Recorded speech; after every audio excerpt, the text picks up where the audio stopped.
រឿងមាតុខេតកៈបុរសក្នុងលោកមិនគួរណាជឿពាក្យភរិយាគ្រប់ម៉ាត់សោះឡើយអញ្ចឹងបានន័យថាភរិយាហ្នឹងលួងលោមប្តីហ្នឹងឲ្យសម្លាប់ម្ដាយក្មេករបស់ខ្លួនក្នុងការដែលកន្លងទៅហើយមានបុរសម្នាក់នៅក្នុងដែនកាសីកាលបើឪពុកធ្វើមរណកាលទៅហើយគាត់បានទំនប់បំរុងម្ដាយរបស់ខ្លួនហ្នឹងដោយគោរពអញ្ចឹងនៅសល់តែម្ដាយឪពុកស្លាប់ណាចំណែកឯម្ដាយបានឃើញកូនមានការប្រតិបត្តិល្អក៏បាននាំស្ត្រី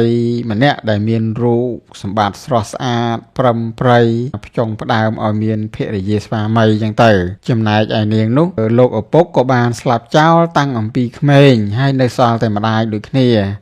ហើយក៏បាននាំនាងនោះមករួមរស់នៅក្នុងត្រកូលស្វាមីហើយទំនប់បំរុងដល់មាតាទាំងពីរដោយគោរពចឹងគាត់រស់នៅជុំគ្នាសរុបទៅ4នាក់មានម្ដាយរៀងៗខ្លួនហើយគាត់ពីរនាក់ប្តីប្រពន្ធអញ្ចឹងសរុបទៅ4នាក់ក្នុងផ្ទះហ្នឹងរស់នៅជុំគ្នាតែមួយណាដល់ពេលខាងក្រោយមកនាងក៏មានចិត្តនឿយណាយធុញទ្រាន់ចំពោះអ្នកម្ដាយទាំងពីរហ្នឹងក៏មានគំនិតគិតអាក្រក់គិតឡើង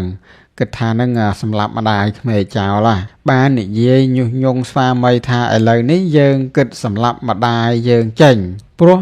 ចាស់ចង្រៃនេះខុសអីនឹងចាស់ទាំងពួងតែងតែបន្តបង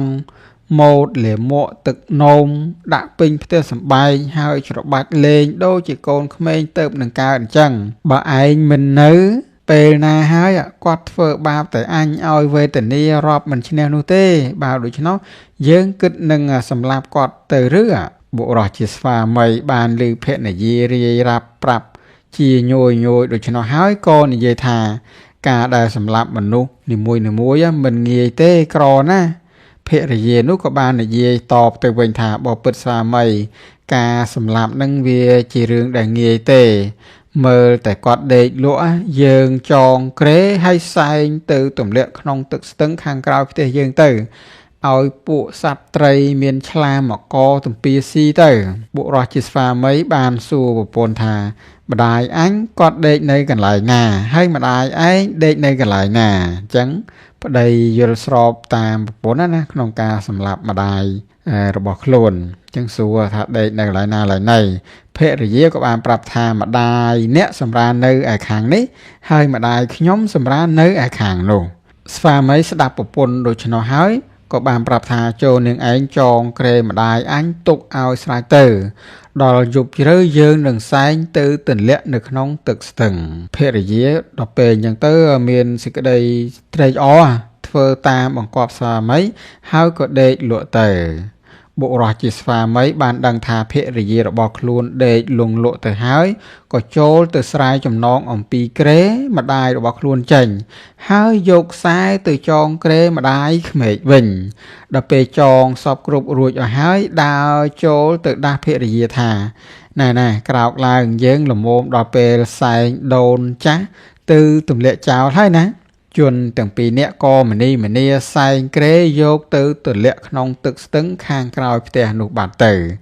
ដោយប្រញាប់ប្រញាប់ខ្លាចក្រែងលោជនទាំងឡាយគេមើលឃើញពពួកសត្វសាហាវទាំងឡាយមានមកជាដើមហ្នឹងក៏ដណ្ដើមប្រជែងគ្នាស៊ីយាយចាស់នោះស្លាប់បាត់ទៅដល់ពេលព្រឹកឡើងនាងជាភរិយាបានដឹងច្បាស់ថាម្ដាយខ្លួនស្លាប់បាត់ទៅហើយក៏នឹកតូចចិត្តក្តៅក្រហាយអន្ទះអន្ទែងជាពុនពេកទៅប្រាប់ស្វាមីថាយើងគិតសម្លាប់ដូនចាស់មួយទៀតចឹងបានន័យថាមុនដំបូងនាងបំរុងនឹងសម្លាប់ម៉ែក្មេកទេតែដោយសារតែប្តីនឹងគាត់ទៅចងឲ្យម្ដាយក្មេករបស់ខ្លួនវិញការសម្លាប់ហ្នឹងអត់ត្រូវបំណងចិត្តទេឯងថាបំរុងនឹងសម្លាប់ម្ដាយក្មេកទៅជាសម្លាប់ម្ដាយខ្លួនឯងទៅវិញឥឡូវអត់ទេសល់ម៉ែក្មេកសម្លាប់ម៉ែក្មេកតែម្ដងទៅអញ្ចឹងអត់មានត្រូវទុកអីនៅជាមួយណាបុរសជាស្វាមីក៏ទទួលព្រមថាល្អហើយគិតដូច្នោះហើយក៏នាំគ្នាទៅធ្វើជើងថ្កនៅក្នុងព្រៃស្ម័គ្រសានមួយកន្លែងដល់ពេលយប់ជ្រៅម្ដាយក្មេកនឹងដេកលងលក់ហើយបុរសប្តីប្រពន្ធនឹងក៏នាំគ្នាសែងទាំងក្រេយកទៅដាក់លើជើងថ្កប្ររពនឹងដុតភ្លើង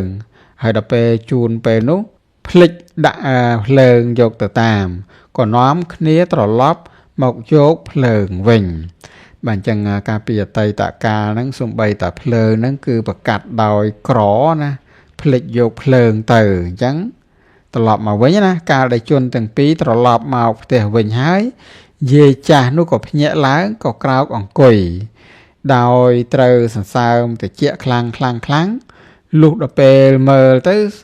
ដឹងថាខ្លួនអូគេយកអញមកសម្លាប់អញ្ចឹងហើយក៏បានចុះទៅយកសាកសពខ្មោចពពែមួយទៅដាក់លើគ្រែគ្របសម្ពុតពីលើហើយក៏បានភៀសខ្លួនចេញអំពីទីនោះទៅដើរចូលទៅក្នុងគុហាមួយបាទអញ្ចឹងយាយចាស់គាត់រួចខ្លួនណាភ្ញាក់ដឹងខ្លួនតន់អូគេមកសម្លាប់ឥឡូវយកខ្មោចពពែមកជំនួសវិញគាត់បានរំពឹងគិតថាអាត្មាអញនឹកស្មានថាបានកូនប្រសាជាទីពឹងឥឡូវនេះវាមកធ្វើឲ្យអញភ័យយ៉ាងក្រៃលែងឥឡូវចំណែកឯពីអ្នកប្តីប្រពន្ធដល់ពេលបានយកភ្លើងមកក៏ដុតសាកសពពពែនោះអស់ទៅដោយសម្គាល់ថាជាម្ដាយរបស់ខ្លួនពិតឥឡូវនិយាយអំពីនៅក្នុងគុហានោះវិញម្ដងដែលយាយចាស់ចូលទៅអង្គុយនោះមានអាចោរម្នាក់វាយកបង្វិចមាសប្រាក់ទៅទម្លាក់ទុកនៅក្នុងទីនោះជាច្រើននៅក្នុងគុហាហ្នឹងណាយាយចាស់ក៏បានឃើញមាសប្រាក់នោះហើយក៏នឹកដល់កូនថាកូនសម្លាញ់អញប្រសិនបើបានមាសប្រាក់ច្រើនយ៉ាងនេះប្រហែលជាត្រេកអររីករាយណាគាត់កំពុងតែគិតដូច្នោះស្រាប់តែចោរវាទៅដល់ចៅនោះបានឃើញយាយចាស់ហើយវាភ្ញាក់ភិតភ័យវារន្ធត់វាអត់ហ៊ានចូលទៅចិត្តសោះឡើយវាស្មានតែថាជាយៈណាក៏ត្រឡប់មកវិញបានហៅពេទ្យខ្មោចម្នាក់ឲ្យចូលទៅសង្កេតមើលហើយពេទ្យខ្មោចនោះក៏បានរាយវិជាមុនការហើយក៏ដើរចូលទៅកាន់គុហាចំណែកឯខាងយាយបានឃើញពេទ្យខ្មោចនោះក៏បាននិយាយថាយើងមិនមែនជាយៈទេណាអ្នកចូលមកយើងទាំងពីរនាក់នឹងចែកទ្រព្យសម្បត្តិគ្នាពេទ្យខ្មោចនោះបាននិយាយថាយើងមិនជឿទេមកនេះមកយើងចែកទ្រព្យសម្បត្តិនឹងគ្នាអញ្ចឹងអត់ជឿអញ្ចឹងយាយចាស់ថាឥឡូវបើឯងមិនជឿយើងទេអ្នកឯងលានអណ្ដាតមកដាក់លើអណ្ដាតយើងចុះយើងនឹងដឹងថាតើអ្នកណាជាមនុស្សពិតខ្មោចពេទ្យក៏ធ្វើតាមពាក្យយាយចាស់នោះហើយយាយចាស់នោះក៏បានខំអណ្ដាតពេទ្យជាប់ដោយចង្កូមមួយយ៉ាងចំណាប់ហើយពេទ្យខ្មោចខំរើបំរាស់រួចហើយក៏ស្រែកប្រាប់គ្នាថាយៈទេវើយៈទេវើយៈទេក៏នាំគ្នារត់ជៀសចេញទៅដល់ពេលភ្លឺច្បាស់ឡើងយាយចាស់ក៏ប្រមូលមាសប្រាក់វិចស្ពាយយកទៅឲ្យកូនចំណែកឯខាងកូនប្រសាក្រឡេកឃើញម្ដាយក្មេកស្ពាយបង្វិចទ្របមកដូច្នោះក៏ចុះទៅទទួលរតៈបដិសន្ធារៈគួសមយ៉ាងអស្ចារ្យហើយនិយាយថាលោកម្ដាយគេយកទៅដុតនៅក្នុងព្រៃខ្មោចត្រឡប់ជាបានមាសប្រាក់មកឲ្យកូនបើដូច្នោះខ្ញុំសូមឲ្យលោកម្ដាយយកខ្ញុំទៅដុតវិញម្ដងខ្ញុំនឹងកើបវិចយកនៅមាសប្រាក់ឲ្យច្រើនជាងនេះទៅទៀតអញ្ចឹងនាងនឹងលបលន់ណាពេលដែលបានមាសប្រាក់ប៉ុណ្ណឹងណាសុំឲ្យម្ដាយក្មេករបស់ខ្លួនហ្នឹងយកខ្លួនហ្នឹងទៅដុតនៅក្នុងព្រៃដើម្បីឲ្យបានប្រាក់ច្រើនណាមាសប្រាក់ស្ត្រីនោះគឺជាស្ត្រីដែលពីលកលកានៃលមោបលបលន់ចង់បានទ្របអត់បានគិតវែងឆ្ងាយហើយបានឲ្យស្វាមីយកទៅដុតនៅក្នុងព្រៃស្ម័គ្រសានស្វាមីក៏នាំយកទៅដុតឆេះខ្ទេចខ្ទីស្លាប់ទៅកើតនៅក្នុងនរកទៅឯស្វាមីដល់ពេលអស់អាយុក៏ទៅកើតនៅក្នុងនរកជាមួយគ្នាដែរ